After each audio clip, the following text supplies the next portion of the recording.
Pratite dnevnik televizije 3M 5. juna. Danas je Svetski dan zaštite životne sredine. Obeležava se nizom manifestacija širom planete s ciljem da se ukaže na važnost čistije, zelenije i sjajnije budućnosti i za sebe i za buduće generacije. Tema ovogodišnjeg Međunarodnog dana zaštite životne sredine je 7 milijardi snova, jedna planeta, konzumiraj pažljivo. Dan zaštite životne sredine obeležen je u Obrenovcu, gde je u Sportsko-kulturnom centru otvoren zeleni kamp 2015. u okviru kojeg će 100 volontera iz cele zemlje uložiti više od 800 sati rada na ozelenjavanju i čišćenju dvorišta kuća, obdaništa i drugih javnih prostora i površina u ovom gradu pogođenih poplavama prošle godine. Na Svetski dan zaštite životne sredine, poštovani gledaoci, ekipa televizije 3M posetila je radnike angažovane na izgradnji glavne petlje autoputa deonice Ub-Obrenovac-Stublenici i meštane u najbližem okruženju. Bila nam je namera da se na licu mesta uverimo koliko se sve ove ekološke akcije i očuvanje životne sredine isprovode u delo i poštuju. Kada se grade ovako kapitalni objekti poput koridora, razumevanje i podrška je neizostavna i bilo je i jednog i drugog. Pre nepunih godinu dana celokupan establišmen vlade Srbije na čelu sa premijerom Aleksandrom Vučićem je podržao i označio početak izgradnje. Ja sam zamolio i njegovu ekscelenciju i direktora Shandonga Lianga, koji je bio ovde u poseti, s kojim sam razgovarao pre nekoliko dana, da se ubrzaju radovi i da pokušaju i pre roka da završimo ove radove, da bismo već krajem 2016. a rokovi su do 30.4.2017. da već krajem 2016. možemo da kažemo da od Beograda u najmanju ruku do Čačka, mi ćemo pokušati da to bude i do Požege, da ljudi mogu da idu, što znači da do Zlatibora možete za sat i po vremena da dođete umesto sadašnjih 3 sata, da ne kažem koliko to znači za Tamnavski, Kolubarski kraj i za čitavu Šumadiju. U svakom slučaju ceo posao na ove dve deonice za našu zemlju košta 333,4 miliona evra. Ja sam tražio i na svakoj tabli, svuda gde ljudi budu išli, moći će da vide koliko je to koštalo poreske obveznike, koliko su to platili, dakle, to je 26 i 23 km, 50 km na te dve deonice, dakle, Obrenovac-Ub i Lajkovac-Ljig. Razume se da smo, neki drugi su pravili ugovor, ali smo skuplje plaćali neke druge deonice i zbog samog terena i zbog nekih drugih okolnosti. Reč je o dobrim kineskim kompanijama i moram da kažem da su oni pokazali svoju veliku odgovornost. 10 meseci posle naziru se konture petlje i dobro je. Jedino što je stavljeno u drugi plan je baš životna sredina i čovek kao najsavršenije, ali i najvažnije biće.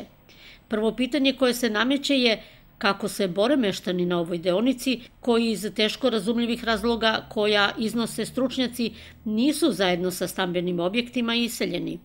U razgovoru sa 4 vlasnika porodičnih gazdinstava, kojima ne samo da je urušen mir, zbog blizine od samo 20 metara do petlje, već i prilazne saobraćajnice, voda za piće nije ni tehnički ispravna, a vazduh da i ne govorimo. Saznajemo da su se radovanja i sreća zbog početka izgradnje pretvorila u svoju suprotnost. Zanimljivo je da su iseljena domaćinstva koja su od koridora, to jest petlje, udaljena i po 200 metara, a pomenuta 4 daleka samo 27 metara nisu. Bez hiruških maski i kaljača ne mogu da funkcionišu, a molbe nadležnim da se proces proširenja eksproprijacije sprovede odbijaju se obrazloženjem sudskih veštaka da će se stanje normalizovati kada se petlja završi. Znači, kako reče premijer, 2017. godine.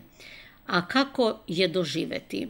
To je i za naš program ponovio Simo Galavić, veštak Gradskog zavoda za veštačenje Beograd. Meštani su presavili papir i pravdu traže od nadležnih u državi. Hoće li ih poslužiti zdravlje? Dok je ne nađu, ostaje da vidimo. Zbog svega što smo videli i uverili se na licu mesta u Stublenici, opravdano zaključujemo, akcije za očuvanje životne sredine se zaboravljaju dan posle realizacije. Poželimo da pravda ubrza korak. Nastavljamo dnevnik televizije 3M. Danas stupio na snagu Zakon o zaštiti uzbunjivača koji predviđa da onima koji otkriju korupciju i zloupotrebu javnog interesa država pruži najjaču sudsku zaštitu. Slede malo vedrije teme. Svršeni osnovci osnovne škole Milan Munjas iz Zuba i Rajko Mihajlović iz Banjana oprostili su se od osnovnog obrazovanja žurkom zajedno sa nastavnicima, što je za svaku pohvalu. Generacija 2000 dece koje su rođene 2000. godine, njih je u ovoj generaciji bilo 158, svi su završili 8. razred. Osnovnu školu još nije niko, pošto ih očekuje završeni ispit da bi završili osnovnu školu. A ono po čemu će svakako ostati upamćena prošlogodišnje generacije po jednoj onako kompaktnosti i homogenosti u poređenju recimo sa prethodnom generacijom smaka u kojoj je bilo dosta dobrih pojedinaca, ali znači je bilo i nekih problematičnih ponašanja recimo, a ova generacija je bila nekako homogenija, znači jeste. I ono što svakako karakteriše ovu decu, to je da su oni lepo vaspitana deca. Evo, to se vidi svih ovih dana, vidi se večeras, ja se nadam da će tako ostati do kraja. Ovakav način proslavljanja male mature je mnogo primereniji uzrastu učenika. Oni se nalaze u poznatom prostoru, drugo, aktivno učestvuju u osmišljavanju onoga što žele za matursko veče, dekoraciji prostora, tako da mislim da ovo malo matursko veče ili drugarsko veče oni definitivno više doživljavaju kao svoje nego u prethodnih generacije, nego ranijih godina kada smo imali proslavljanje po kafanama i restoranima. Tako da prve godine kad je prebačeno u školu, proslavljanje nailazilo na otpor dece. Evo sad, znači nekoliko godina već prošlo, oni se raduju ovakvoj vrsti proslave, tako da znači apsolutno je nešto što je potpuno primereno i normalno. Osjećam se veoma lepo, trudila sam se da samim svojim odlaskom na sva ta takmičenja ostvarim neki rezultat i da dostignem do ovog nivoa da budem đak generacije i ovo je tako reći neka nagrada za mene ovo divno veče. Najteže mi je što se rastajem od svojih prijatelja, mada ću ih sresti u gimnaziji, takođe i od nastavnika, sve će mi jako nedostajati. Pravo mi je zadovoljstvo što izvodim ovu generaciju kao i svaku prethodnu. Mada je ova generacija izuzetna, svaka je posebna za sebe, pogotovo sam srećna što imam tako dobru decu, 19 odličnih učenika, đaka generacije, 2 učenika koji su učestvovali još na republičko takmičenje pored Aleksandre, ali kompletno čitav 8. razred je izuzetan. Imali smo mi da biramo da li ćemo DJ ili ćemo živu svirku, mi smo tražili ipak DJ-a, ok, zadovoljni smo, niko se ne žali. Društvo, dobro, ipak rastajemo se sad, neće biti više. Ukupno je 51 učenik 8. razreda, svi su se uspehom završili osnovnu školu. Naša sala je večeras puna lepote i mladosti, što je zapahnulo svakog od nas i gledajući ih onako mlade i lepe, razmišljam o tome da li će izabrati prave puteve, da li će stići do ciljeva, da li će biti srećni u životu. Mladi su, neiskusni, nisu sazreli, ali ono što smo im usadili mi u školi, ono što su poneli iz porodice za prvih 7 godina, nadamo se da su dobili dobar temelj, da im je i porodica i škola nadgradila i usadila prave vrednosti i nadamo se da će se time i povoditi. Evo, ispraćamo još jednu generaciju, imamo ovu generaciju osmaka koji su divni na svoj način i oni su dali neki svoj pečat i obeležje ove godine.